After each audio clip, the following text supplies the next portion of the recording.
하나님의 말씀, 오늘 본문 말씀은 잠언 8장 22절부터 30절 말씀입니다.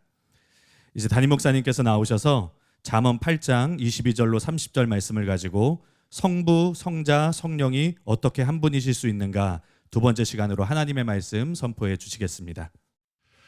왜 본문을 안 읽나 그러실지 모르겠는데 읽을 시간이 없어요. 너무 바빠요. 오늘 굉장히 요약해서 설교를 겨우 나눌 수 있기 때문에 우리가 삼일체에 대해서 살펴보고 있는데 첫 번째로 성부, 성자, 성령 삼위 하나님이 계신다. 이걸 살펴보고 있습니다. 그리고 그 첫 번째로 이제 구약 성경에 나오는 증거들을 살펴보고 있는데 지난 시간에 세 가지를 말씀드렸습니다. 첫째로 하나님은 여러 번 우리라는 단어를 사용하셨다. 두 번째로는 여호와와 동일시되는 여호와의 사자가 출현한다. 세 번째로는 시편 기자는 왕을 가리켜서 하나님이라고 불렀다. 이 세 가지를 살펴봤어요. 오늘은 네 번째로 한번 따라해 볼까요? 솔로몬은 지혜를 의인화하여 창조자라고 하였다. 이 조직신학자들은 시편 33편 4절과 6절에서 이 말씀을 의인화했다고 봅니다. 여호와의 말씀은 정직하며 그가 행하시는 일은 다 진실하시도다. 여호와의 말씀으로 하늘이 지음이 되었으며 그 만상을 그의 입 기운으로 이루었도다.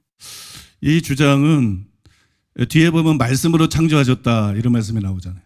그래서 정말 이 말씀이 의인화된 것 같거든요. 그런 것처럼 보이는데 그런데 이걸 편견이 없이 읽어보게 되면 4절에 그가 나오는데 그가 행하시는 일은 다 진실하시도다. 이 그라는 것은 앞에 나오는 여호와의 말씀을 받는 게 아니에요. 여호와의 말씀을 받는 것이 아니라 여호와를 받는 것입니다. 그 여호와 하나님을 그라고 말씀한 거예요. 그래서 이거는 부주의한 거예요. 학자들이 부주의할 때가 얼마나 많은지 몰라요. 이게 부주의하게 그냥 대강 읽고 그렇게 이제 잘못 해석을 하고 쓴 것인데요. 이건 굉장히 어이가 없는 일이에요. 또 조직신학자들이 이와 유사한 경우라고 생각하고 있는 지혜를 의인화한 것, 이 지혜를 의인화한 것이 아까는 말씀을 의인화했다 그랬는데 그거는 구약은 그 내용이 아니라고 그랬어요. 그러면 이제 지혜를 의인화한 것이 잠언 8장 22절에서 30절에 나옵니다. 그게 오늘 본문이에요. 그런데 이 점은 조직신학자들이 주경신학자들보다도 정확하게 봤어요. 바르게 봤는데 이게 본문인데요. 나레이션하고 함께 여러분도 같이 한번 읽어보겠습니다. 예, 시작. 여호와께서 그 조화의 시작 곧 태초에 일하시기 전에 나를 가지셨으며 만세 전부터 태초부터 땅이 생기기 전부터 내가 세움을 받았나니 아직 바다가 생기지 아니하였고 큰 샘들이 있기 전에 내가 이미 났으며 산이 세워지기 전에 언덕이 생기기 전에 내가 이미 났으니 하나님이 아직 땅도 들도 세상 진토의 근원도 짓지 아니하셨을 때에라. 그가 하늘을 지으시며 궁창을 해면에 두르실 때에 내가 거기 있었고 그가 위로 구름 하늘을 견고하게 하시며 바다의 샘들을 힘있게 하시며 바다의 한계를 정하여 물이 명령을 거스르지 못하게 하시며 또 땅의 기초를 정하실 때에 내가 그 곁에 있어서 창조자가 되어 날마다 그의 기뻐하신 바가 되었으며 항상 그 앞에서 즐거워하였으며. 여기 지혜가 나오잖아요. 이 지혜가 의인화됐는데 여기 지혜가 누굴까요? 이게 지혜가 뭘 가리키는 걸까요? 주석들을 보게 되면 주석들은 대부분 여기 나오는 지혜가 예수님이 아니다. 거의 모든 주석이 그렇게 해석을 하고 있어요. 그래서 저도 오랫동안 그런 줄로 알았어요. 아, 여기 지혜가 꼭 예수님 같은데 대부분의 주석이 그렇게 나오니까 그게 아닌가 보다 그렇게 생각했어요. 그러던 중에 지난 3월 15일 토요일이죠. 지난 3월 15일 토요일 날 제가 잠자기 전에 성경을 읽고 있었는데 삼일체에 대한 깨달음이 오기 시작했어요. 그래서 그것과 관련이 있는 본문 말씀, 이 본문 말씀을 읽게 됐는데 그걸 읽고 있는데 이거 앞만 봐도 예수님인데 이건 앞만 봐도 예수님인데 또 학자들이 짱구 같은 해석을 했는가 보다. 엉뚱한 해석을 했는가 보다. 뭐 이런 의구심이 강하게 드는 거예요. 그러나 지혜를 예수님으로 볼 수 없는 결정적인 이유가 있었는데 그게 뭐냐면 지혜가 창조되었다 이런 구절이 있기 때문이에요. 공동번역 잠언 8장 22절 야훼께서 만물을 지으시려던 한 처음에 모든 것에 앞서 나를 지으셨다. 그죠? 지혜가 창조됐다. 이렇게 공동번역 성경에 기록이 되어 있잖아요. 이게 기억이 나더라고요. 그런데도 그날 저는 이것도 의심스럽다. 이것도 의심스럽다. 그 단어가 진짜 창조되었다는 뜻인지 원어를 한번 찾아봐야 되겠다. 그런 생각이 들었어요. 다음날 제가 교회에 와서 찾아봤는데 카나라는 단어로 얻다, 취득하다, 창조하다 이런 뜻이에요. 또 앞에서 소개한 공동번역 성경만 나를 지으셨다 이렇게 번역했고 개역개정을 포함해가지고 다른 모든 번역본, 다른 모든 한글 번역본들은 모두 가지셨다 또는 데리고 계셨다 이렇게 번역을 했어요. 또한 학자들 대부분 주석들을 읽어보니까 이 단어가 이 구절에서는 창조가 아니라 소유를 뜻한다. 창조했다는 뜻이 아니라 하나님이 지혜를 가지고 계셨다는 뜻이다. 이렇게 해석을 하고 있었어요. 예를 들어서 루이스 펄코프는 이 단어를 이렇게 설명했습니다. 이는 지혜가 지음을 받았다는 의미가 아닌가? 사실은 그렇지 않다. 여기서는 일반적으로 창조를 의미하는 히브리 단어가 사용되지 않고 오히려 얻다, 취하다는 의미로 구약 성경에 84번 나오는 카나라는 단어가 사용되었다. 또 데렉 키드너는 이 단어의 의미를 이렇게 설명하고 있어요. 가지셨다인가 창조하셨다인가. 이 동사는 주로 얻다를 의미하며 따라서 소유하다를 의미하는 것이다. 요약하면 이 단어는 문맥에 따라 다양한 방식으로 얻는 것과 소유하는 것을 표현한다. 물건은 매매에 의해 소유되고 자식은 출생에 의해 소유되고 지혜는 배움에 의해 인간들에게 소유된다. 그러면 하나님에게 지혜는 어떻게 소유될까? 처음에 하나님께서 지혜가 없었으므로 지혜를 창조하거나 배워야 했다고 말하는 것은 이 단락과 맞지도 않고 불합리하다. 여러분 설명이 굉장히 공명되지 않나요? 방금 전에 읽어드린 그 뒷부분 설명이 굉장히 공명이 되죠. 그러므로 이 단어는 더 이상 지혜가 예수님이 아니라는 결정적인 증거가 될 수 없다는 거예요.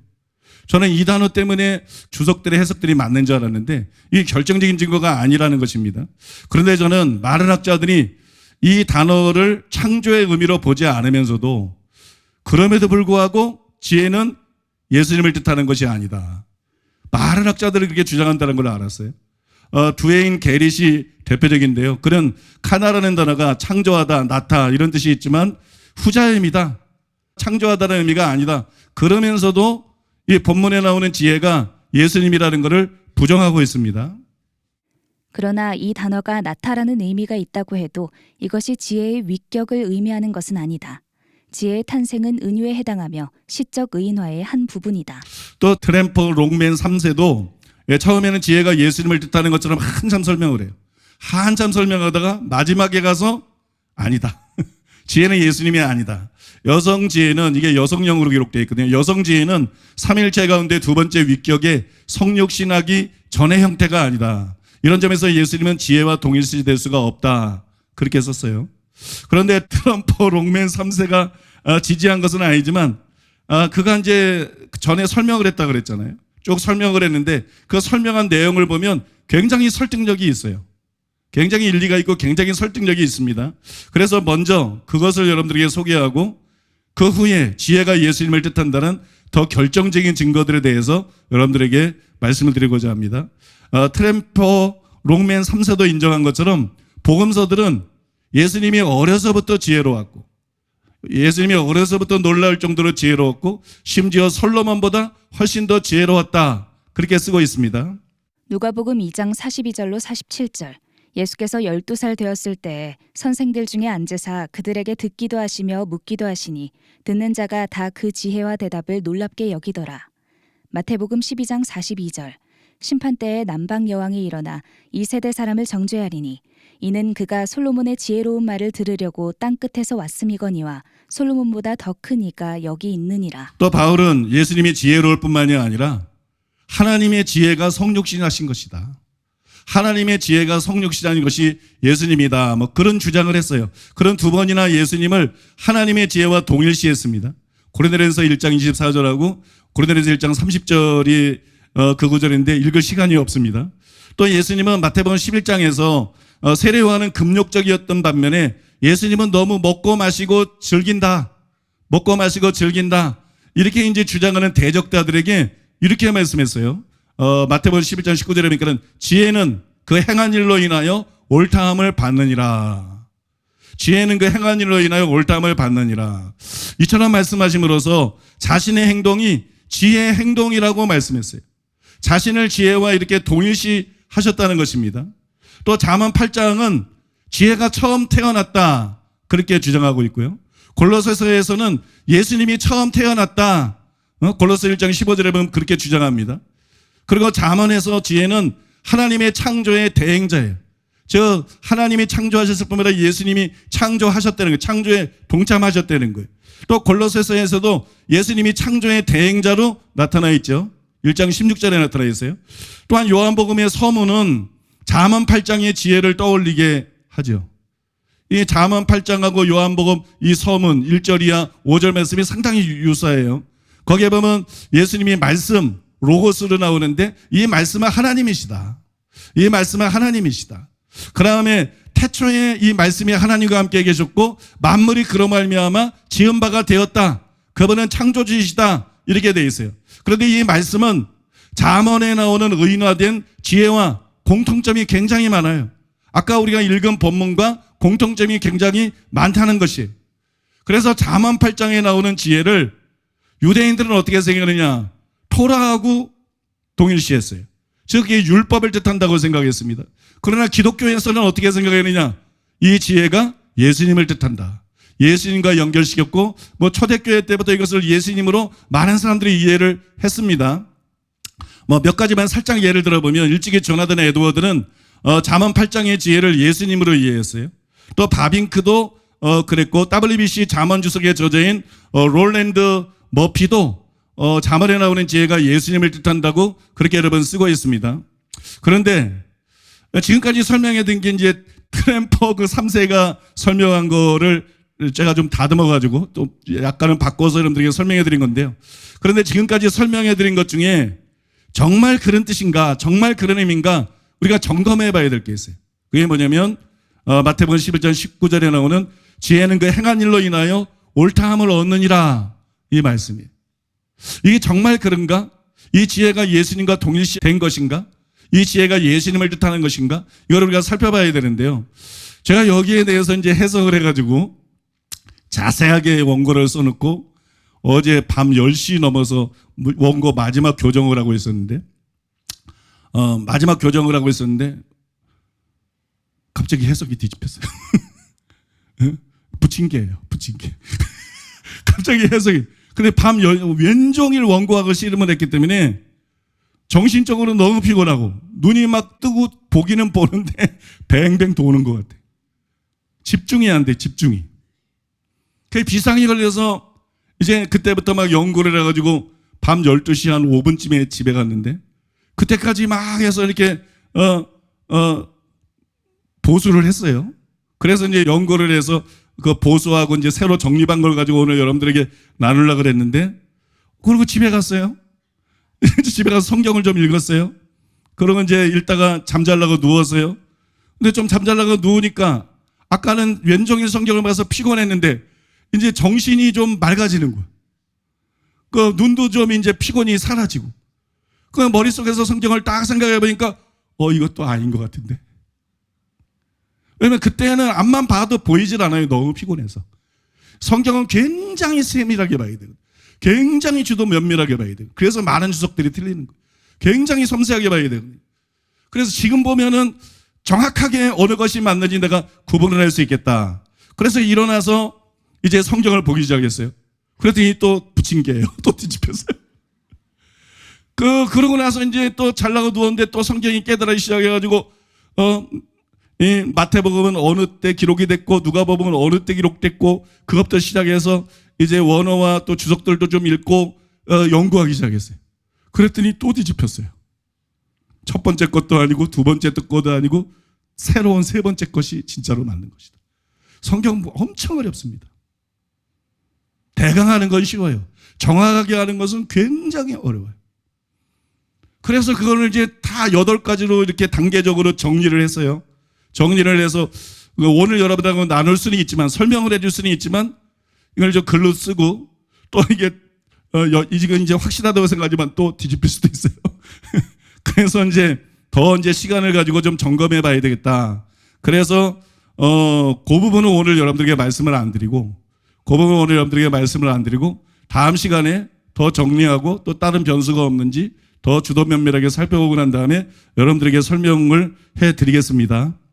요거는 여기까지만 말씀을 드리고요. 그런데 저는 이틀 전에 금요일 밤에 성경을 읽다가 우리가 지금 제가 설명해드리지 않은 마태복음 11장 19절 말씀하고 굉장히 유사한 또 다른 구절을 읽게 됐어요. 그게 누가복음 11장 49절입니다. 그러므로 하나님의 지혜가 일렀으되 내가 선지자와 사도들을 그들에게 보내리니 그 중에서 더러는 죽이며 또 박해하리라 하였느니라. 예, 여기 보니까 하나님의 지혜가 일렀으되 그러면서 이제 예수님이 말씀하셨는데 과연 이 구절에 나오는 하나님의 지혜, 이 지혜는 과연 누구일까? 이게 예수님일까 아닐까? 이것도 우리가 또 연구를 해봐야 되죠. 잠언을 제대로 해석하면 연구를 해봐야 되는데 이에 대한 제가 주석들을 읽어보니까 아주 복잡하더라고요. 이에 대한 견해, 학자들의 견해가 5가지예요. 그러니까 일방적인 해석만 가지고는 안 되는 거거든. 하나하나 어떤 것이 맞고 어느 것이 틀린지를 살펴봐야 되는 것이기 때문에 그래서 5가지를 아주 간단하게 제가 설명해 드리겠는데요. 먼저 데럴벅은 하나님의 지혜가 하나님을 뜻한다. 그렇게 해석을 했어요. 야, 하나님의 지혜는 하나님을 뜻한다. 적어도 하나님의 지혜라는 표현은 일반적으로 하나님을 가리킨다. 예수의 청중은 10중8구 이 표현이 하나님을 가리킨다고 이해했을 것이다. 이게 상당히 일리가 있는 얘기인데요. 또 그는 구약 성경에서 지혜는 하나님 자신을 비유적으로 일컫는 용어다 이렇게 말을 했어요. 근데 근거가 하나도 없어요. 근거가. 학자들이 이제 뭘 주장하면 그 밑에 근거를 이렇게 가로하고 했는데 근거가 한 가지도 없어요. 또 제가 생각해봐도 제가 아는 한 구약 성경에서 그런 사례가 없어요. 하나님의 지혜가 하나님을 뜻한다는 그런 어떤 성경 구절을 사례를 생각해낼 수가 없어요. 그리고 하나님이라면 그냥 예수님이 하나님이라고 말씀하지 왜 하나님의 지혜라고 말하겠어요? 그죠? 예수님이 하나님을 하나님의 지혜라고 칭한 사례가 성경에 없어요. 하나만 더 지적을 하자면 누가복음 11장 49절에서 하나님의 지혜가 뭐라고 말씀했냐면 내가 선지자와 사도들을 그들에게 보내리니 이렇게 말씀했어요. 그런데 신약시대의 사도와 선지자들을 누가 보내나요? 누가 보내죠? 예수님이 보내시는 거예요. 예수님이. 구약시대 선지자들을 누가 보냈어요? 하나님이 보냈어요. 근데 이제 신약시대의 사도와 선지자들은 예수님이 보낸다고 성경에 나와 있어요. 왜냐하면 하나님께서 하늘과 땅의 모든 권세를 예수님에게 줬어요. 그래서 예수님이 지상명령을 드리면서 마태복음 28장 18절 19절에서 이렇게 말씀하잖아요. 하늘과 땅의 모든 권세를 내게 주셨으니 그러므로 너희는 가서 이게 제자들 사도들에게 한 말이거든요. 사도들을 파송하시면서 하늘과 땅의 모든 권세를 내게 주셨다.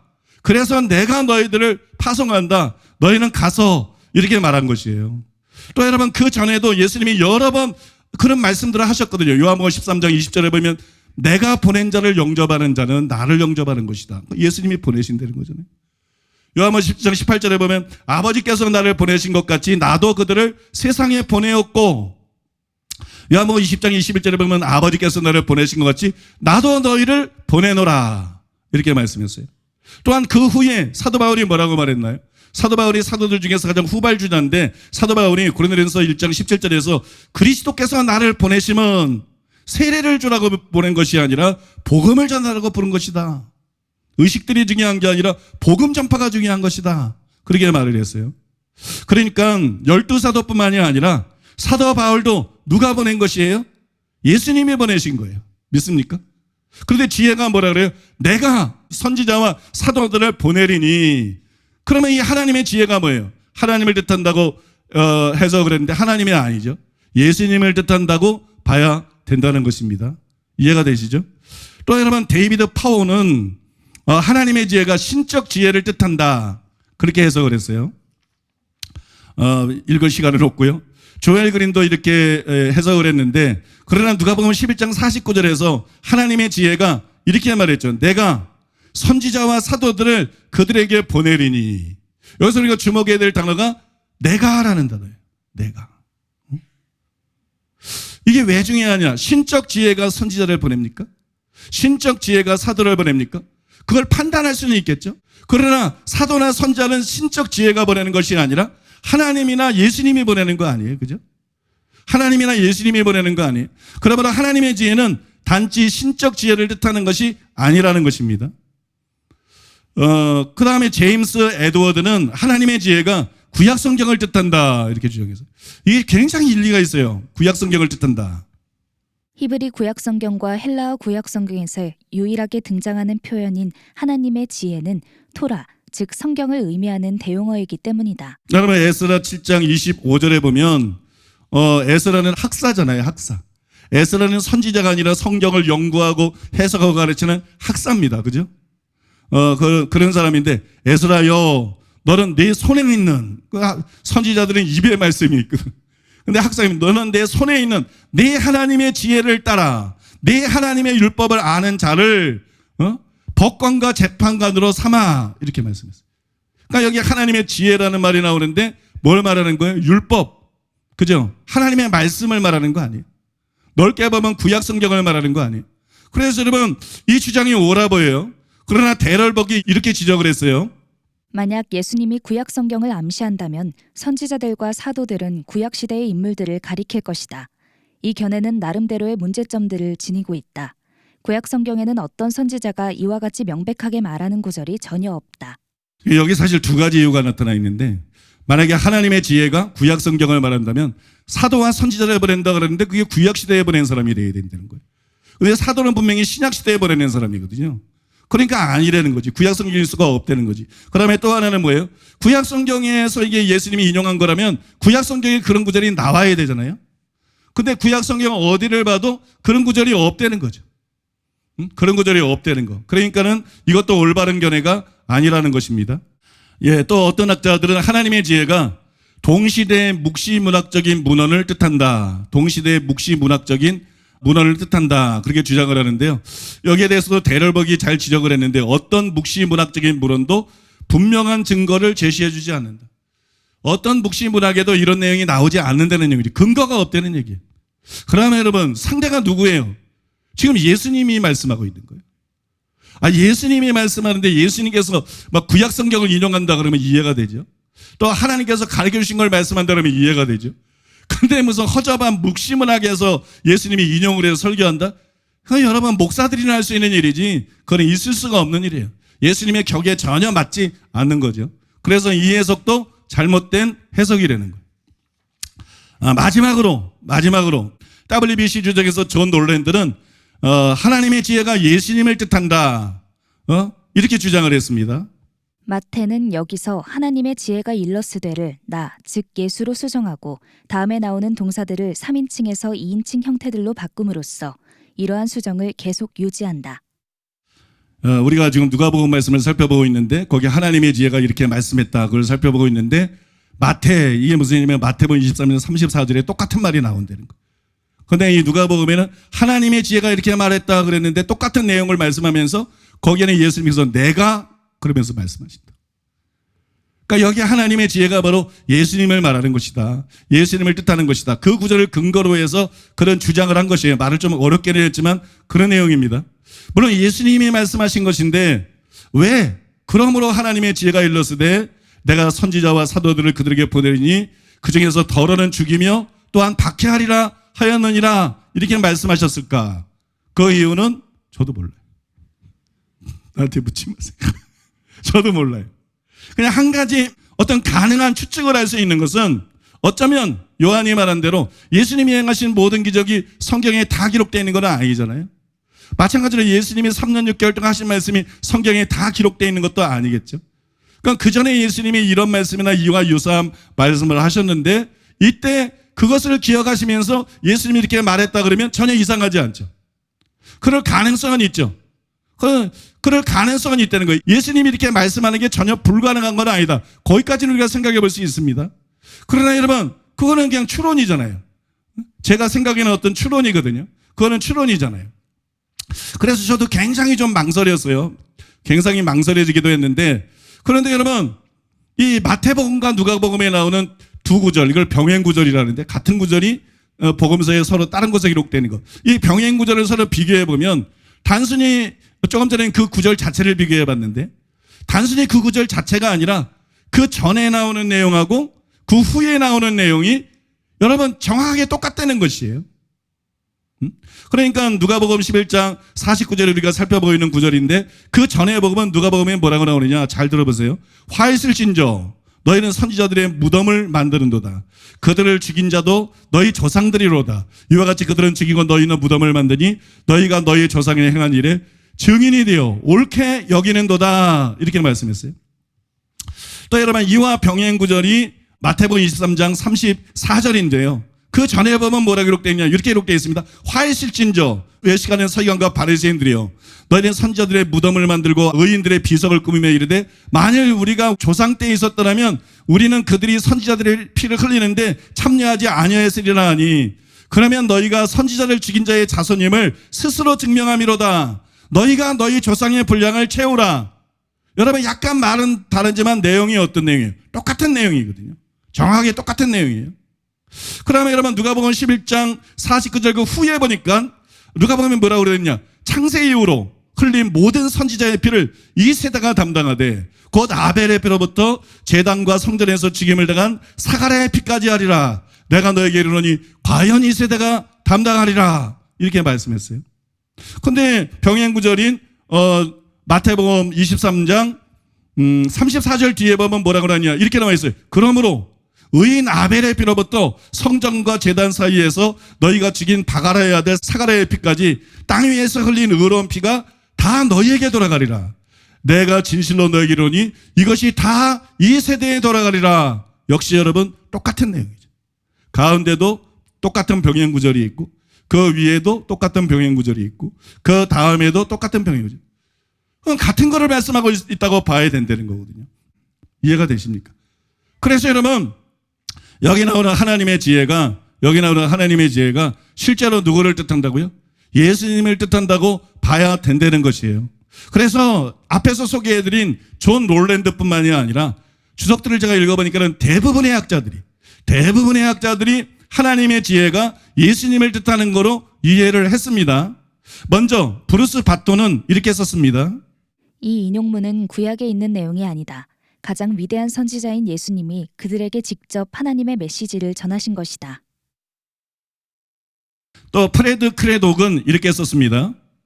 49절의 하나님의 지혜라는 표현은 기록된 어떤 문서를 인용하고 있는 것처럼 보이지만 틀림없이 예수님 자신을 가리키고 있다. 또 R.T. 프랜스는 이렇게 썼어요. 그러나 그는 신적인 지혜의 대변인으로서 행동하고 있을 가능성이 더 높다. 그리고 마지막으로 신효조 교수님도 이렇게 썼습니다. 여기서 인용된 말씀은 중간기 문헌에 기록된 바 없는 것이므로 다른 곳에서 인용해온 것이 아니라 예수님의 말씀이다. 하나님의 지혜는 예수 자신을 가리킨다고 볼 수 있다. 여러분 저도 하나님의 지혜가 실제로 예수님을 뜻한다고 생각합니다. 대부분의 이건 좀 다른 구절이죠. 아까 거는 대부분의 주석들이 그렇게 보지 않았는데 요거는 대부분의 주석들이 또 하나님의 지혜를 예수님을 뜻한다고 보고 있어요. 그래서 잠언 8장의 의인화된 지혜가 정말로 예수님을 뜻한다는 가능성이 훨씬 이것 때문에 높아진 거예요. 그죠? 이것 때문에 훨씬 높아졌습니다. 그러니까 이제 끝난 건가요? 잠언 8장의 의인화된 지혜가 누구를 뜻하는지 끝난 건가요? 그렇지가 않아요. 아직 끝나지 않았는데 왜냐하면 여전히 우리는 잠언 1장 20절부터 지혜가 나오는데 여성형이에요. 또 잠언 8장이 지혜를 인격화한 것일 뿐이지 예수님을 가리키는 것이 아니라는 반론을 우리가 해결해야 돼요. 대부분의 학자들이 그렇게 주장하고 있기 때문에 이 반론을 해결하고 여기에 대해서 우리가 답을 할 수가 있어야 됩니다. 먼저 저는 잠언에 나오는 지혜가 다 예수님을 뜻하는 것은 아니다. 그걸 말씀드리고 싶어요. 잠언에 나오는 지혜가 다 예수님을 뜻하는 건 아니다. 일반적인 지혜에 대해서 가르치다가 하나님의 지혜이신 예수님과 겹쳐지는 내용이 8장에 나온 것이 되는 것이에요. 그러므로 8장 22절에서 31절 외에는 단지 지혜를 뜻한다고 생각합니다. 그 증거로 하나만 예를 들어보면 8장 15절에 보면 나로 말미암아 왕들이 치리하며 이렇게 말씀했는데 하나님께서 여러분 솔로몬에게 치리할 수 있는 지혜를 주신 것이지 예수님을 준 거 아니지 않나요? 솔로몬이 여러분 하나님이신 지혜로 다스린 것이지 예수님으로 통치한 게 아니지 않나요? 그러면 여러분 21절까지는 일반적인 지혜를 설명한 것이 되는 거예요. 21절까지는 일반적인 지혜를 잠언에서 설명하고 있고 그러나 본문이 시작되는 22절부터는 이런 일반적인 지혜를 넘어서 하나님의 지혜이신 예수님에 대해서 설명을 한 내용입니다. 저는 그것을 잠언 8장 22절에서 31절, 즉 본문 자체가 분명하게 우리에게 보여주고 있다고 생각합니다. 왜냐하면 잠언 8장의 지혜가 예수님을 뜻하지 않는다고 보아도 22절은 이상하지 않아요.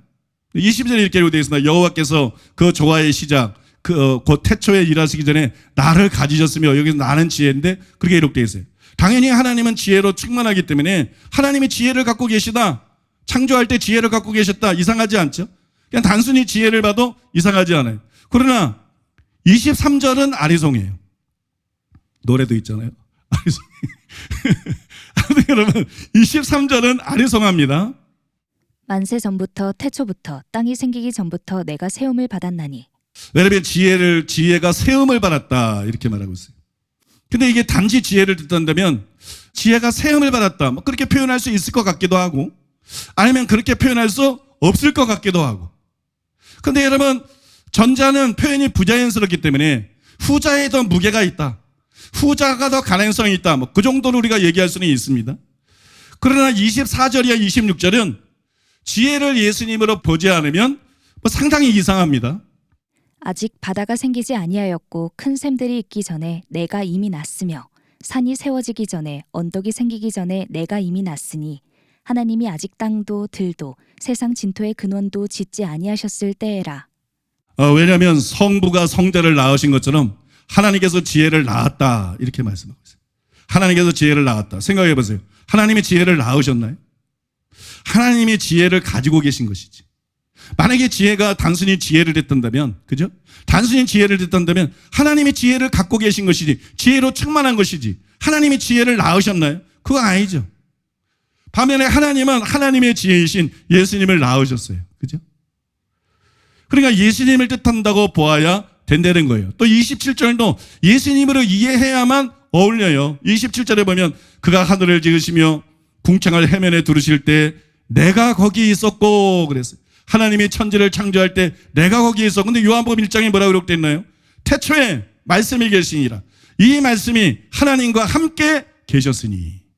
이 말씀은 곧 하나님이시니다. 그가 태초에 하나님과 함께 계셨고 이렇게 말씀하잖아요.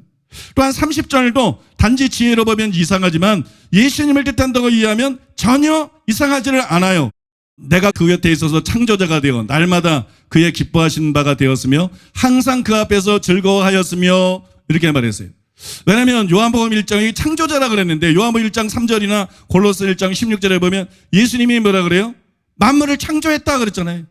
그가 없이는 창조된 것이 아무것도 없다. 그분이 창조자다. 그렇게 말씀하고 있기 때문에 이게 예수님하고 딱 맞는다고요. 뿐만이 아니라 30절과 31절에 대해서 루이스 뻘코프가 이렇게 썼습니다. 물론 이 구절의 앞부분은 문학적인 효과를 위해 지혜를 의인화시켜 22절에서 31절에 있는 내용을 배우도록 사람들을 청하고 있다고 볼 수도 있지만 이 구절에 나오는 지혜에 관한 내용은 단순한 의인법 이상을 의미하고 있다고 볼 수도 있다. 하나님께서 이 세상을 지으신 때에 관해서 지혜는 내가 그 곁에 있어서 창조자가 되어 날마다 그 기뻐하신 바가 되었으며 항상 그 앞에서 즐거워하였으며 사람이 거처할 땅에서 즐거워하며 인자들을 기뻐하였었느니라 라고 말한다. 창조 때에 하나님 곁에 있어서 창조자가 되었다는 말은 독립된 인격체를 암시하며 그 다음 구절들도 역시 독립된 인격체에 관한 묘사라고 보는 것이 더 설득력이 있다. 왜냐하면 참 인격체만이 사람이 거처할 땅에서 즐거워하며 인자들을 기뻐할 수 있기 때문이다. 제가 잠깐 시계를 봤는데요. 오늘 이제 여러분들에게 나누는 말씀이 한 약 2시간 동안 나눠야 될 내용이에요. 그래서 제가 성경 인용하는 것도 이해에 꼭 필요한 것만으로 다 잘라서 인용을 하고 어떤 것들 인용을 안 하고 학자들의 글들도 전체를 인용하는, 원래 책에 나오는 전체를 인용하는 게 아니라 앞으로 책으로 출판될 책에 전체를 인용한 게 아니라 여러분들이 이해하는데 꼭 필요한 부분만 인용을 하고 말도 엄청 빠르게 했어요. 너무 빠르게 했어. 왜 38분이야? 너무 빠르게 한 것 같아요. 어떻게 이게 여기까지 오지? 이 시간에? 아마 설교를 달려오기는 했어도 어떻게 벌써 이 설교 끝날 때가 됐어요. 너무 빨리 말한 것 같아요. 끝으로 하나만 더 말씀을 드리면 성경이 어떤 책이냐? 성경은 예수님에 대한 책입니다. 요한복음 5장 39절 여러분 잘 아시죠? 성경은 예수님에 대해서 기록한 것입니다. 그러면 잠언도 예가 아니라는 거예요. 또 여러분 신약 성경 저자들이 구약을 인용한 것을 보면 이중예언들이 굉장히 많아요. 이 이중예언의 특징이 뭐냐? 구약의 그 본문을 읽어보면 그 얘기가 아닌 것 같아요. 문맥에 보면 그 얘기가 아니에요. 근데 신약 성경 저자들은 그게 그 얘기라고 말을 하거든요. 이게 바로 여러분 이중예언의 특징이거든요. 그래서 구약 성경의 그 장에서는 문맥상 다른 것에 대한 내용인데 예수님에 대한 예언으로 인용한 것들이 부지기수입니다. 그러면 여러분 잠언에서 이 단락만 예수님을 뜻한다고 보는 것이 전혀 이상하지 않다는 거예요. 지혜를 쭉 말하다가 문맥으로 볼 때는 계속 지혜를 말하는 것 같지만 이 단락은 예수님에 대해서 말씀하고 있는 겁니다. 이게 전혀 이상한 것이 아니라는 거예요. 자꾸 학자들이 어떤 문맥을 통해서 이게 단순히 의인화한 것이다 뭐 이렇게 얘기를 하는데 그렇게 볼 수 있는 게 아니라는 거예요. 성경을 그런 식으로 보면 안 된다는 것이에요. 더구나 여러분 신약 성경의 저자들이 구약을 인용한 대부분의 것들보다 훨씬 더 예수님하고 일치하지 않나요? 본문이. 여러분 누가 봐도 이건 요한복음 1장에 나오는 말씀과 너무 여러 면에서 일치하네. 이거 딱 봐도 예수님이네. 예수님이 아니면 누가 이런 분이겠어. 단순히 지혜에 대한 말이 아닌 것 같네. 이거는 정말 예수님에 대한 표현이야. 막 그런 생각이 들거든요. 그런 생각이 드는 이 단락을 학자들이 제시하는 그런 사소한 이유들 때문에 이것은 예수님에 대한 것이 아니다. 이렇게 단정하는 것이 과연 옳은 것이냐? 절대로 옳은 것이 아니다. 성경은 예수님에 대한 책이다. 성경은 예수님이 주인공이다. 그런데 이처럼 누구나 봐도 예수님을 연상시키고 예수님에게 딱 맞아떨어진 이것을 사소한 이유를 들어가지고 이건 예수님에 대한 게 아니다. 이렇게 말하는 것은 절대로 여러분 성경을 바르게 접근하는 것도 아니고 바른 해석도 아니라는 것이에요. 그러면 여러분 모두 이 단락에 의인화된 지혜가 예수님이라는 것을 믿으시기 바랍니다. 이 잠언 8장 오늘 본문 이 단락에 나오는 예수님, 창조자이신 예수님 믿습니까? 바로 이거는 예수님이라는 것을 믿으시기 바랍니다. 따라서 삼위일체에 대한 구약 성경의 증거 중에 잠언 8장 22절에서 31절이 그 증거 중에 하나라는 것을 깨달으시려는 거예요. 이것이 여러분 구약 성경에서 단순히 여호와 하나님만 계신 게 아니라 성자 예수님이 계신다. 믿습니다. 그분도 하나님이시다. 이 삼위일체 한 부분을 보여주고 있는 말씀인 줄로 믿습니다. 설교 끝났어요. 이렇게 급히 할 이유가 없었는데 근데 내용은 이게 굉장히 긴 거였거든요. 페이지 수로 굉장히 긴 거라서 빨리 달려왔는데 오늘 기도할 시간도 없을 줄 알았는데 기도할 시간은 좀 있을 것 같아요. 제가 오늘 아침에 아침에 일어나서 이제 일을 닦는데 막 그런 깨달음이 막 오더라고. 어떤 깨달음? 오늘이 부활절이잖아요. 예수님이 우리를 위해 죽으시고 죽음을 이기고 부활하신 오늘이 부활절인데 막 일을 닦는데 그런 깨달음이 들어요. 예수님은 왜 십자가를 지셨나? 그리고 예수님은 왜 부활하셨나? 이유가 뭘까요? 그때 성령께서 제게 말씀하시고 가르쳐 준 건 이거였어요. 먼저 천국이 너무 좋고 아름답기 때문이다. 천국이 너무 좋고 아름다운 곳이기 때문에 그것을 주기 원하셨다. 사람들이. 그것을 나누기 원하셨다. 그곳에 데려가기를 원하셨다. 두 번째로 성령께서 제게 가르쳐 주신 것은 지옥이 너무나 고통스럽고 무시무시한 것이기 때문이다. 지옥은 도저히 사람이 견딜 수가 없는 것이기 때문이다. 그래서 예수님께서 이 땅에 오셨고 십자가를 지셨다. 그리고 예수님이 죽음을 이기고 부활하셨다. 여러분 공명이 되지 않나요? 여러분 십자가의 죽음이 얼마나 잔인합니까? 패션 오브 크라이스트 저는 못 봐요. 너무 장면이 잔인해서 안 봐요. 저는 못 봐. 얼마나 잔인합니까? 예수님이 십자가 저는 기도할 때마다 성삼위께 감사드리고 찬양드리면서 예수님이 십자가를 생각해요. 다른 장면도 다른 장면이지만 여러분 양손에 대못을 박는 걸 생각해 보세요. 더구나 여러분 발을 포개놓고 거기에 대못을 박는 걸 생각해 보세요. 얼마나 끔찍하고 얼마나 잔인하고 여러분 얼마나 고통스러운 일이에요. 생각하기도 끔찍해요. 그래서 정말 예수님에 대해 감사하고 찬양하게 되는데 충분히 감사와 찬양을 합당한 찬양을 항상 못 올려드리는 것 같아서 너무 죄송한 마음이 있어요. 이토록 끔찍하고 이토록 고통스럽고 이토록 잔인한 십자가를 하나님이 왜 인간이 돼서 지신 것일까요?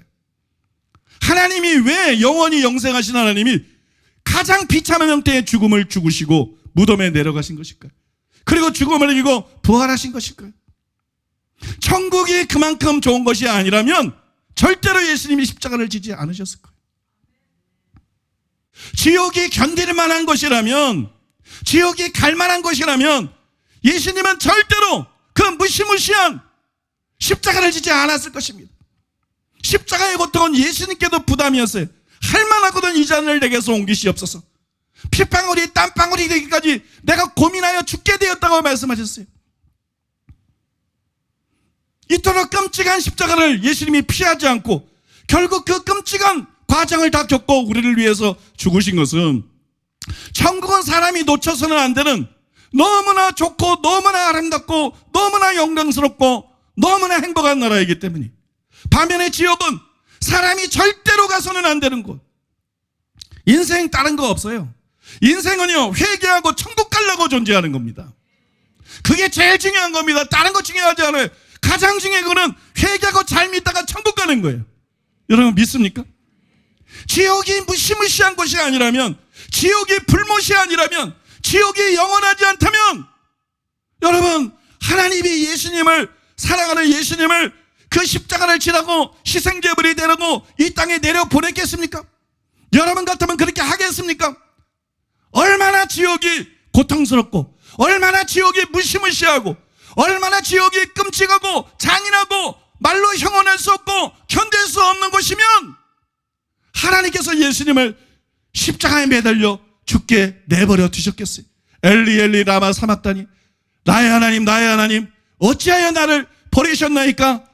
여러분 하나님이 가장 사랑하는 아들 예수님이 울부짖을 때, 여러분 자녀가 그 고통 속에서 여러분에게 울부짖는다고 생각해 보세요. 여러분의 사랑하는 딸이 십자가에 못 박혀서 피투성이가 되어서 만신창이가 되어서 여러분 그 고통 속에 울부짖는다고 생각해 보세요. 여러분 외면할 수 있겠어요? 근데 사랑이신 하나님이 이는 내 사랑하는 아들이요 내 기뻐하는 자라, 사랑하실 뿐만 아니라 항상 아버지의 뜻대로 행하고 하나님의 기뻐하시는 그분이 엘리 엘리 라마 사막다니 부르짖는데도 하나님이 외면하셨어요. 무엇 때문입니까? 천국의 아름다움과 지옥의 끔찍한 때문입니다. 천국의 아름다움과 지옥의 끔찍한 때문에 우리를 지옥에서 건져 올려서 천국에 가게 하시려고 여러분 그렇게 하신 거예요. 그래서 우리가 어떻게 해야 될까요? 여러분 예수님이 십자가에 달렸는데 우리는 십자가에 함께 못 박혀야 되는 거예요. 우리의 육체형과 정과 욕심을 십자가에 못 박아야 돼요. 여러분 육신대로 살면 반드시 죽는다고 바울이 말했어요. 육신은 십자가에 못 박아야 됩니다. 정욕과 욕심을 십자가에 못 박아야 됩니다. 우리 옛사람이 십자가에 예수님과 함께 못 박힌 것을 믿고 다시는 죄에게 종노르지 않는 삶을 살아가야만 됩니다. 그러면 여러분 우리는 예수님과 함께 예수님의 부활에 연합해야 돼요. 성령으로 예수님이 죽음을 이기고 살아나신 것처럼 우리는 성령을 통해서 우리 죽은 영이 살아나서 새 생명, 하나님의 생명을 얻어야 돼요. 새 생명 가운데 행해야 돼요. 아담의 후예로 살아가서는 안 돼요. 하나님의 자녀로서 살아가야 돼요. 하나님의 성품을 보여주면서 살아가야 돼요. 죄를 이기면서 하나님의 말씀에 순종하면서 살아가야 돼요. 여러분 거룩을 추구하면서, 여러분 정말 사랑하면서, 정말 하나님을 닮기 원하면서 하루하루를 자기 몸을 쳐서 복종시키면서 살아가야 될 줄로 믿습니다. 여러분 이것이 복음입니다. 고린도전서 15장에 나오는 것처럼 바울이 내가 너에게 전한 복음을 너희가 헛되게 믿지 않으면 구원을 얻으리라, 궁극적인 구원을 얻으리라 그러면서 십자가 부활을 말했어요. 그거는 예수님이 당하신 것뿐만 아니라 우리가 연합해야 되는 십자가고 우리가 연합해야 되는 부활입니다. 믿음은 다른 것이 아닙니다. 예수님의 십자가의 죽음에 연합하는 것입니다. 믿음은 다른 것이 아닙니다. 예수님의 부활에 연합하는 것입니다. 그래서 우리 옛사람이 죽는 것입니다. 새 생명을 얻는 것입니다. 죄를 이기고 하나님 말씀대로 사는 것입니다. 여러분 이것이 복음입니다. 오직 믿음 떠들기 복음이 아닙니다. 여러분 사형리가 복음이 아닙니다. 여러분, 이것이 성경이 말하고 있는 복음입니다. 그래서 예수님이 나더러 주여 주여 하는 자마다 천국에 다 들어갈 것이 아니요 다만 하늘에 계신 내 아버지의 뜻 따라가는 자라 들어가리라 말씀하신 것이. 여러분, 우리는 반드시 아버지의 뜻대로 사는 사람이 되어야 될 줄로 믿습니다. 오늘 여러분, 부활절을 맞이해서 예수님이 왜 이 땅에 오셨고 예수님이 왜 죽어밀고 부활하셨는지 여러분은 이 사실을, 그 이유를 분명하게 깨닫는 여러분 되시기 바랍니다. 그리고 이 시간에 여러분, 정말 우리가 갈망하고 기도해야 될 게 뭡니까? 주님, 예수님의 죽음과 내가 연합하게 되기를 원합니다. 예수님이 십자가에 못 박힌 것처럼 나도 십자가에 못 박히게 되기를 원합니다. 내 육신을 십자가에 못 박기를 원합니다. 내 정욕과 욕심을 십자가에 못 박기를 원합니다. 돈을 사랑하는 마음, 명예를 사랑하는 마음, 세상을 사랑하는 마음, 십자가에 못 박기를 원합니다. 그것에 지배당하고 그것에 끌려다니고 죄적으로 살다가 저 무시무시한 지옥에 가지 않기를 원합니다. 하나님, 이 시간에 성령을 나에게 부어주시고 예수님의 부활과 연합하게 하여 주시옵소서. 새 생명을 나에게 주시옵소서. 하나님의 생명을 나에게 주시옵소서. 하나님의 성품을 나에게 주시옵소서. 하나님의 성품을 드러내는 삶을 살아갈 수 있게 하여 주시옵소서. 죄를 이기고 하나님께 복종함으로 말미암아 하나님의 뜻대로 해가며 하나님의 성품을 드러내는 삶을 살게 하여 주시옵소서. 이것이 영생에 이르게 하는 생명에 이르는 좁은 길인 줄 믿사오니 이 생명의 좁은 길을 이탈하지 않고 끝까지 걸어가는 제가 되게 하여 주시옵소서. 아버지, 우리 자녀들이 공부 잘하는 것도 중요하고 건강한 것도 중요하고 결혼 잘하는 것도 중요하고 직장에 좋은 직장에 취직하는 것도 중요하지만 성공하는 것도 중요하지만 다른 무엇보다도 내 자녀에게 예수님과 함께 십자가에 못 박히고 예수님과 함께 다시 살아나는 이 은혜를 원하나이다. 나의 어머니에게, 나의 아버지에게 이 은혜를 주시옵소서. 내 아들에게, 내 딸에게, 내 형제들에게, 내 친구들에게, 이웃들에게 이 은혜를 주시옵소서. 아버지, 이 은혜를 부어주시옵소서. 오늘 여러분, 이런 제목을 가지고 우리가 통성으로 함께 기도하겠습니다. 주여! 주여! 주여! 아버지, 우리가 예수님과 함께 연합하게 되기를 원합니다. 예수님의 죽음이 곧 나의 죽음이 되고 예수님의 부활이 곧 나의 부활이 되어 주님과 함께 연합하여 새 생명을 얻고 우리가 다시 사는 우리 모두가 되기를 원합니다.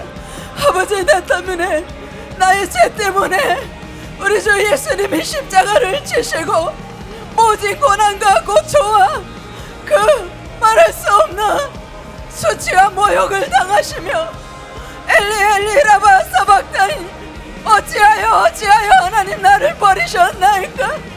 하나님 아버지의 그 사랑과 하나님과 단절되는 그 아픔과 그 고통을 참아내시며 우리를 죽음에서 사망에서 건지시고 구원하시고 살리기 위하여 그 모진 고통 감당하신 주님의 그 은혜 우리가 더 깊이 헤아리고 심령에 깊이 새기며 나는 오늘 죽기를 원합니다. 날마다 나의 육신을 십자가에 못 박고 하나님 오직 주님으로 다시 살기를 원합니다. 오직 예수님의 그 죽음과 십자가에 연합되고 아버지, 나는 부활하신 그 주님과 연합하여 다시 살아나기를 원합니다. 아버지, 온전한 하나님을 알아가게 하여 주옵소서. 하나님의 그 크신 사랑의 넓이와 깊이와 높이와 길이를 나는 이전보다 더 깨달아 알기를 원합니다. 그 십자가의 사랑을 아버지 더 깊이 헤아리고 깊이 알아갈 수 있는 그 은혜를 원합니다. 아버지, 이렇게 살지 않기를 원합니다. 이전의 모습처럼 살지 않게 하시고 육신의 정욕을 모든 죄와 사망에서 우리를 건져 올리시기 위하여 아버지께서 감당하신 그 대가의 지불을 우리는 결코 헛되이 하지 않는 우리가 되기를 원합니다. 우리를 천국으로 이끌어 가시기를 원하여 우리를 절대로 그 끔찍한 지옥으로 보낼 수 없어서 아버지께서 감당하신 그 희생은 너무나 크고도 너무나 우리가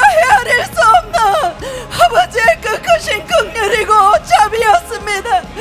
아버지 새롭게 되기를 원합니다. 하나님 아버지를 닮아가며 절대로 아버지 하나님 옛사람으로 살지 않게 하여 주시옵소서.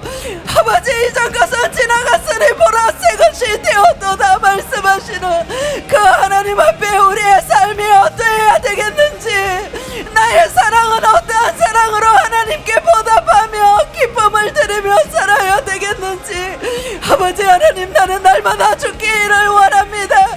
날마다 십자가에 내 자신을 못 박고 아버지 하나님 예수 그리스도가 우리를 위하여 모든 것을 내주신 그 사랑을 힘입어 아버지 나는 새로운 삶으로 들어가기를 원합니다. 우리 모두가 하나님을 기쁘시게 할 뿐만 아니라 하나님의 온전한 형상을 닮아가며 온전한 그 천국으로 우리가 입성할 수 있도록 하나님 은혜를 부어 주시옵소서.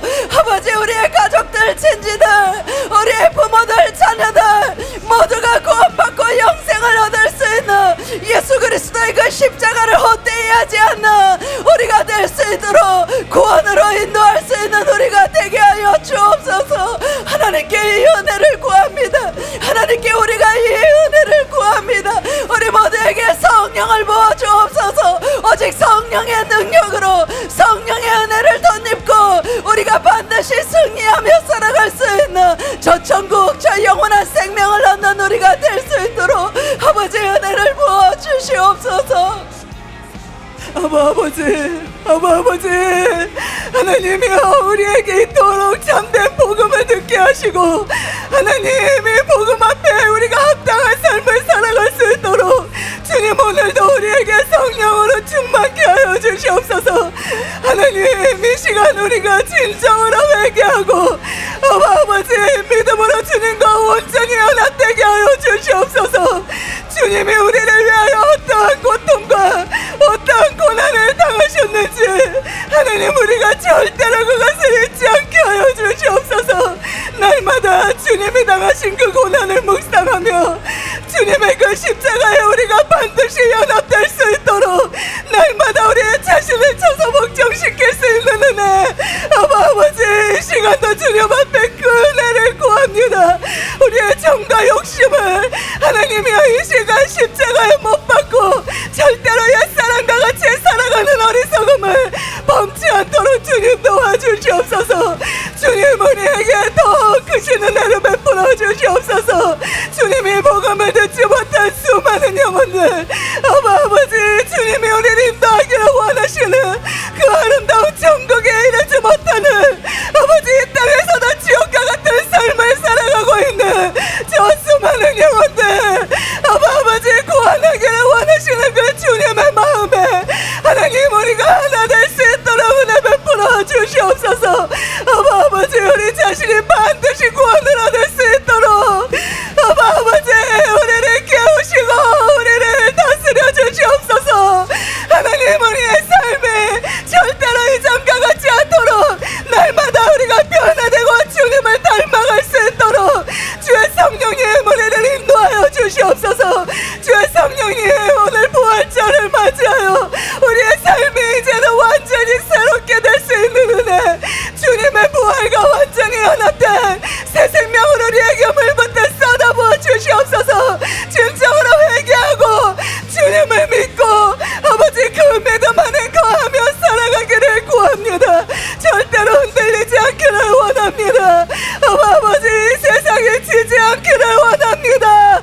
반드시 이기고 승리하는 삶 주님의 부활과 연합하여 나는 반드시 저 천국에 들어가기를 원합니다. 주님의 보좌 앞에 가기를 원합니다. 주님과 함께 동행하며 살아가기를 그 영원한 삶을 누리며 살기를 구합니다. 나를 위하여 죽어주신 예수 그리스도의 그 사랑을 그 인생을 절대로 헛되게 하지 않을 것입니다. 주님 은혜를 도와주시옵소서. 주의 성령의 은혜와 함께 하시고 하나님 이 땅에서 반드시 우리가 구원을 얻고 우리의 부르심을 성취하여 영혼들도 반드시 함께 저 천국에 이르도록 주님 우리에게 힘주시고 은혜 베풀어 주시옵소서. 하나님 예수 그리스도의 십자가 감사드리고 찬양 드립니다.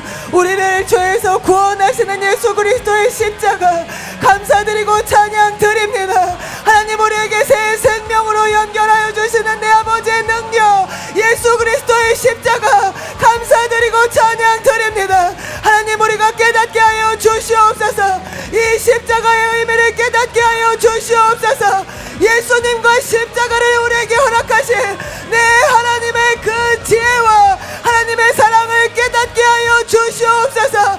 하나님이여, 하나님께서 우리에게 보시는 그 죄의 의미를 우리가 알게 하여 주시옵소서. 하나님, 죄를 경시하지 않게 하여 주시옵소서. 죄의 무게를 깨닫고 날마다 나의 정과 욕심을 십자가에 못 박는 자들이 되게 하여 주시옵소서.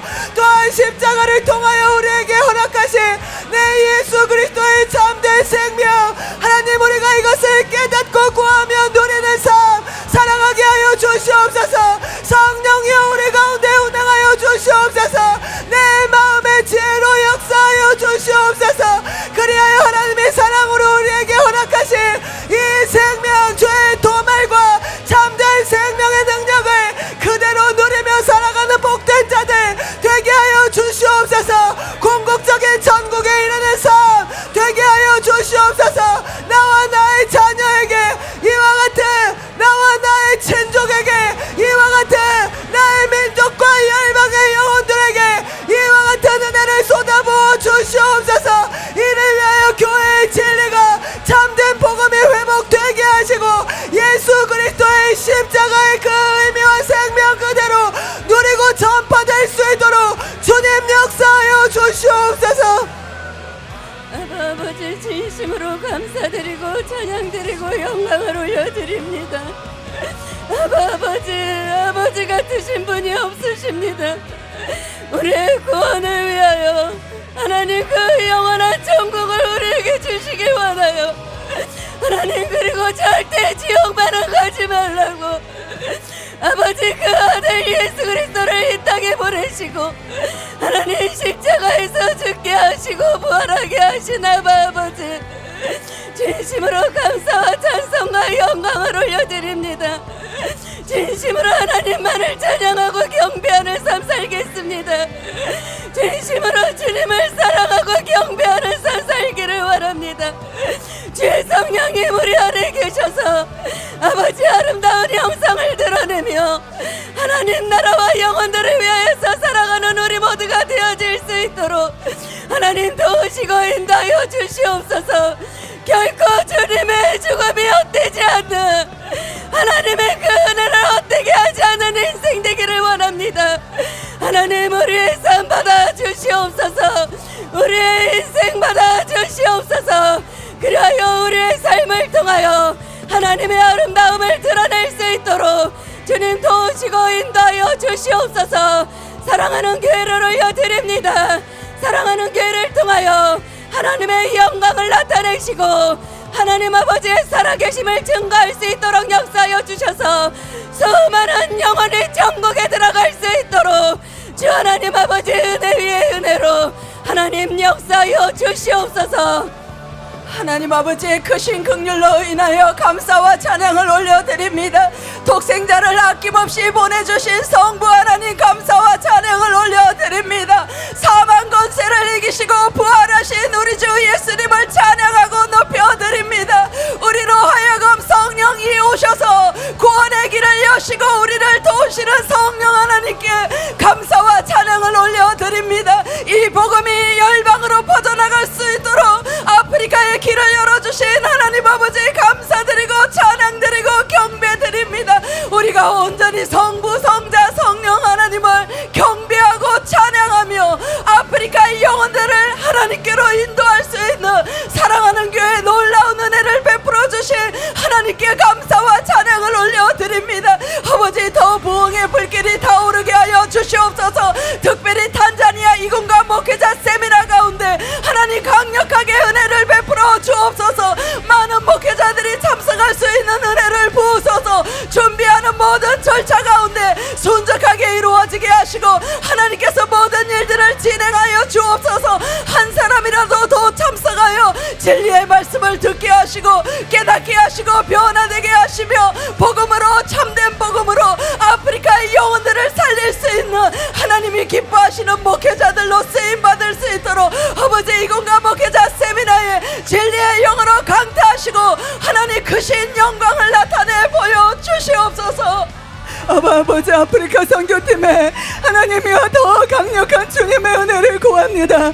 하나님이 아니시면 아무 일도 할 수 없기에 오늘도 우리가 주님 앞에 은혜를 구합니다. 아버지 그곳 가운데 진리의 영으로 더 강력하게 임하여 주시옵소서. 모임 목회자 모든 분들이 회개하고 진정으로 거듭난 새 생명 얻을 수 있도록 하나님이여 그 아프리카 영혼들을 살리는 진정한 하나님의 종이 되어 주님의 일을 감당하실 수 있도록 하나님 단지하냐 목회자 세미나 가운데 아버지 주의 성령의 권능으로 강타하셔서 놀라운 치유와 회복과 구원의 역사가 하나님 그곳 가운데 일어날 수 있도록 도와주시옵소서. 진성원 목사님 영육간에 간곡히 하시고 모든 필요들이 다 채워질 수 있도록 주님 영광스럽게 모든 것들을 공급하여 주시옵소서. 아버지여 돕는 손길들을 보내주시고 행정적인 모든 절차들이 원만하게 진행될 수 있도록 아버지 그 나라 가운데 하나님이여 목회자 세미나 가운데도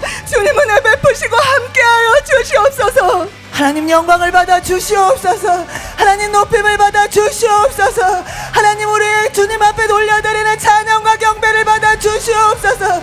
이 부활절을 맞이하여 주님 앞에 찬양과 경배를 올려드립니다. 이 모든 삶의 방법과 길을 내신 나의 아버지를 찬양드리고 감사드립니다. 하나님께서 만드시고 사랑하시고 인도하시는 이 영혼들에 대한 아버지의 크신 은혜 아버지의 찬양과 영광을 받아 주시옵소서. 하나님 우리의 삶이 이와 같은 경배와 찬양의 삶이 되게 하여 주시옵소서. 참된 말씀과 순종의 삶이 되게 하여 주시옵소서. 이 죽음과 삶을 그대로 살아가는 믿음의 사람들이 되게 하여 주시옵소서. 열방 가운데 빛이 되는 삶이 살아가게 하여 주시옵소서. 주님 우리의 모든 이와 같은 고백뿐 아니라 삶의 내용을 통하여 아버지 영광 받으소서.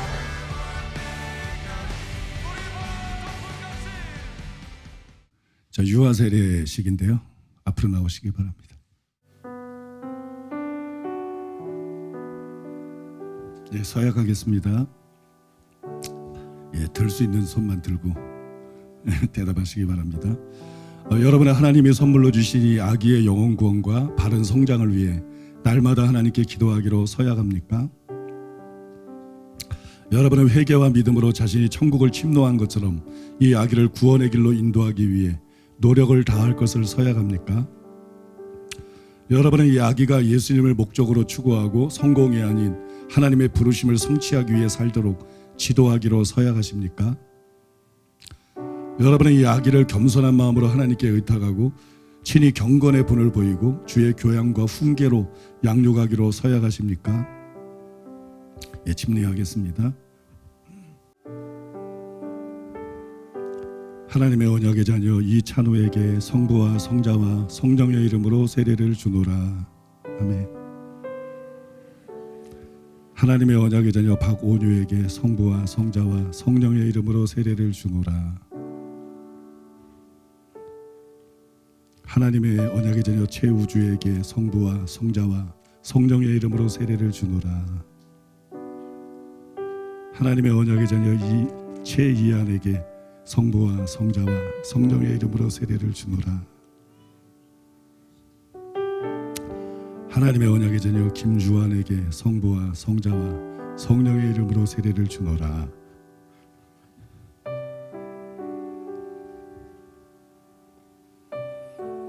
하나님의 언약의 자녀 안다엘에게 성부와 성자와 성령의 이름으로 세례를 주노라.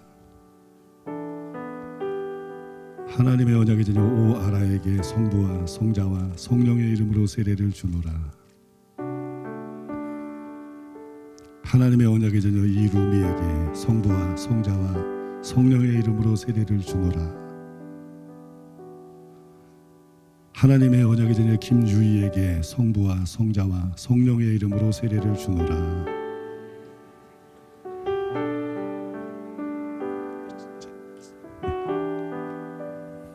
하나님의 언약이 되어 정유겸에게 성부와 성자와 성령의 이름으로 세례를 주노라. 하나님의 언약이 되어 최다엘에게 성부와 성자와 성령의 이름으로 세례를 주노라.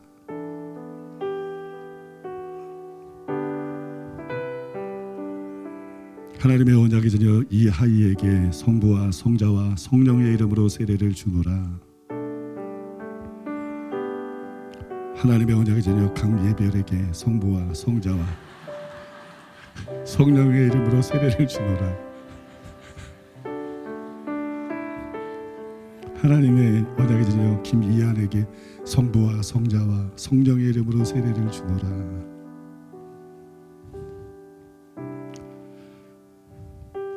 하나님의 언약이 되어 강제나에게 성부와 성자와 성령의 이름으로 세례를 주노라.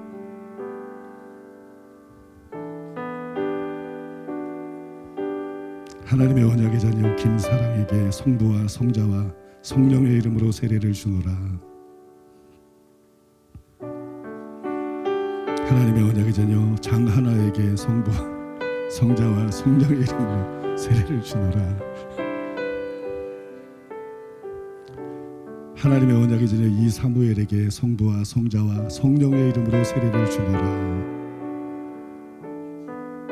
하나님의 언약의 자녀 신주나에게 성부와 성자와 성령의 이름으로 세례를 주노라. 하나님의 언약의 자녀 임하윤에게 성부와 성자와 성령의 이름으로 세례를 주노라.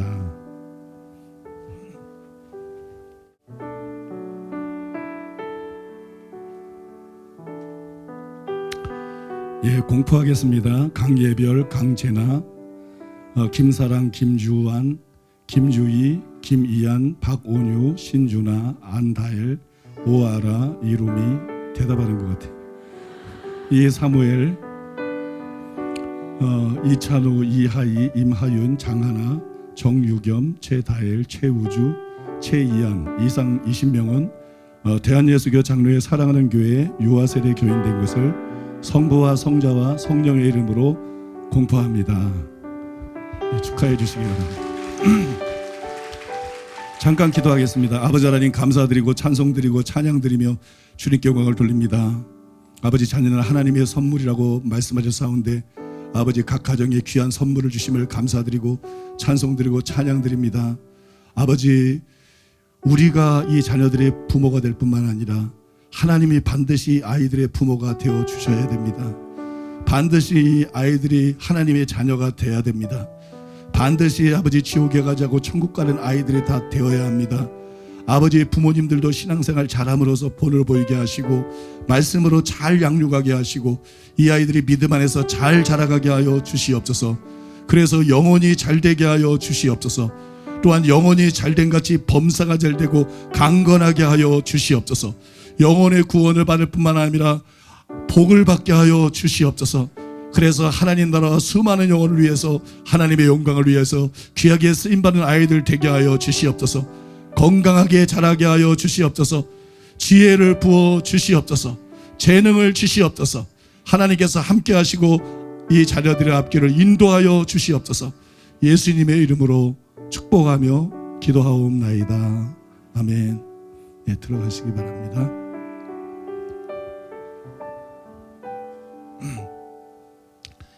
이제 세례식 바로 하겠습니다.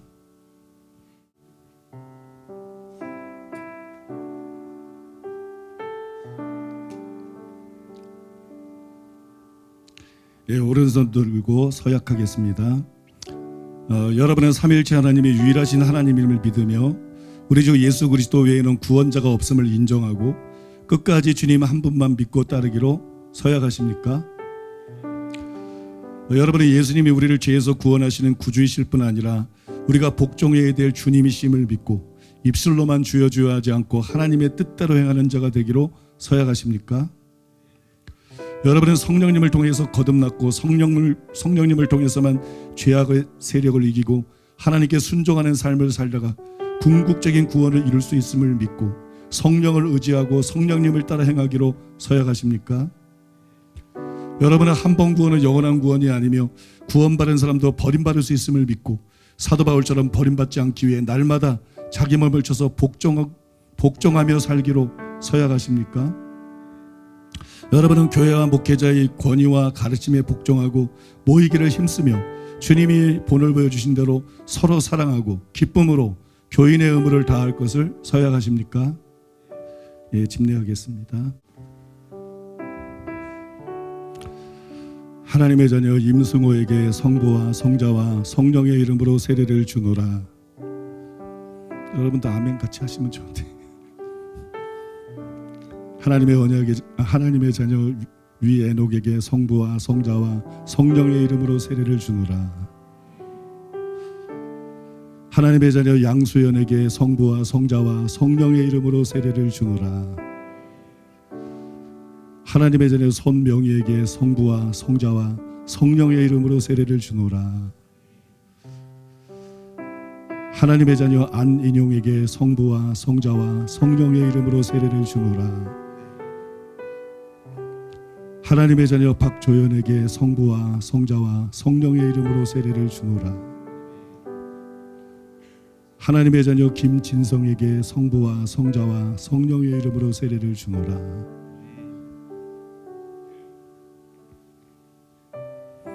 하나님의 자녀 김명성에게 성부와 성자와 성령의 이름으로 세례를 주노라. 하나님의 자녀 박원필에게 성부와 성자와 성령의 이름으로 세례를 주노라.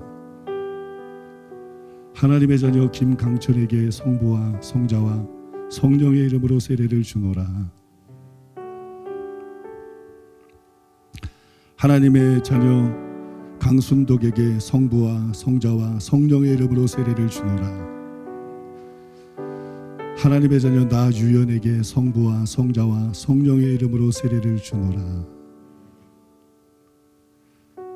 하나님의 자녀 강민준에게 성부와 성자와 성령의 이름으로 세례를 주노라.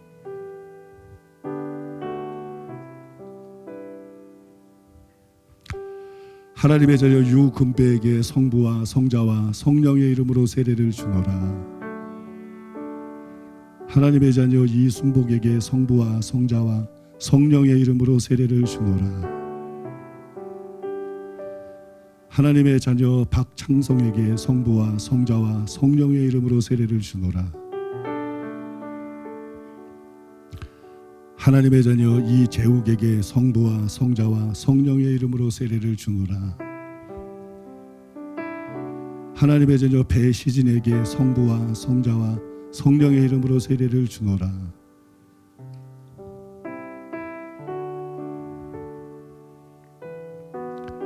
하나님의 자녀 위용현에게 성부와 성자와 성령의 이름으로 세례를 주노라. 하나님의 자녀 이진희에게 성부와 성자와 성령의 이름으로 세례를 주노라.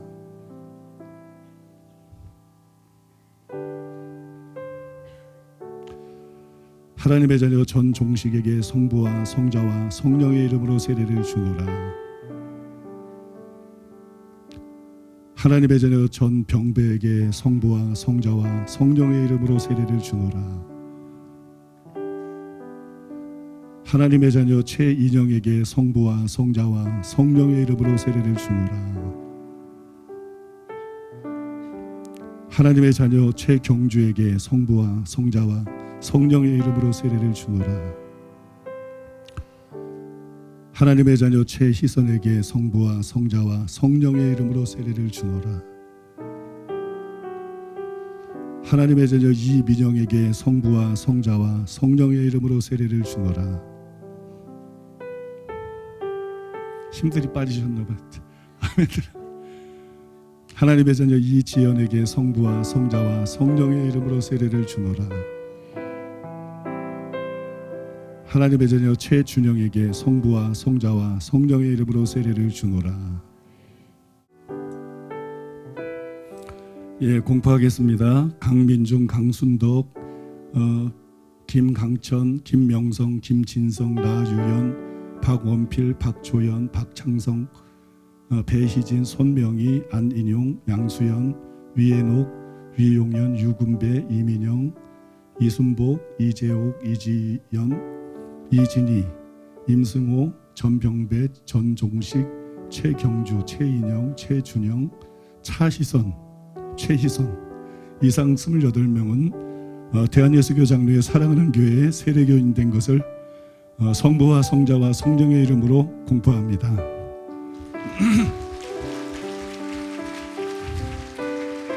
예, 잠시 기도하겠습니다. 아버지, 한 영혼이 천하보다도 귀한데 이렇게 많은 영혼들이 구원받고 오늘 성부와 성자와 성령의 이름으로 세례를 받게 해주심을 감사드리고 찬송드리며 찬용드리며 주님께 영광을 돌립니다.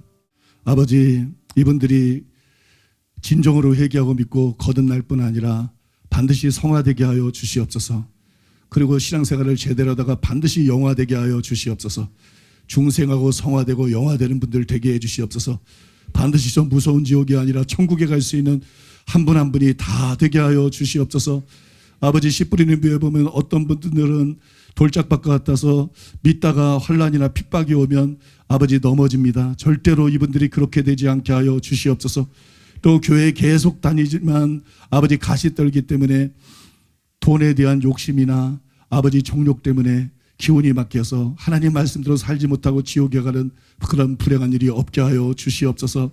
착하고 좋은 말씀으로 말씀을 받고 아버지 인내로서 그 말씀을 지켜 행함으로써 반드시 행함 있는 삶 믿음을 갖게 하시고 아버지 반드시 구원을 이루어 나가게 하시고 반드시 천국에 갈 수 있는 귀한 분들이 다 되게 하여 주시옵소서.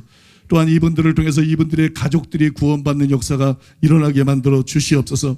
이분들의 이웃들이 구원받는 역사가 일어나게 만들어 주시옵소서. 아버지 또한 구원하여 주셨사오니 아버지여 이 시간에 역사해 주셔서 범사의 복을 주시옵소서. 이분들이 하는 모든 일에 복을 주시옵소서. 이분들과 함께 해주시고 형통하게 하여 주시옵소서. 또한 아버지 구원하여 주셨사오니 아버지 육신도 치유하여 주시옵소서. 머리끝부터 발끝까지 치유하여 주시옵소서. 강건케 되게 하여 주시옵소서. 복스러운 소망을 가지고 이 땅에 살아갈 뿐만이 아니라 아버지 각자가 가지고 있는 소원들이 아버지 하나님의 은혜로 하나님의 축복으로 이루어지게 하여 주시옵소서. 이루어지는 역사가 일어나게 만들어 하여 주시옵소서. 아버지 꿈을 성취하는 삶을 살아갈 수 있게 하여 주시옵소서. 예수님의 이름으로 축복하며 기도하옵나이다. 아멘.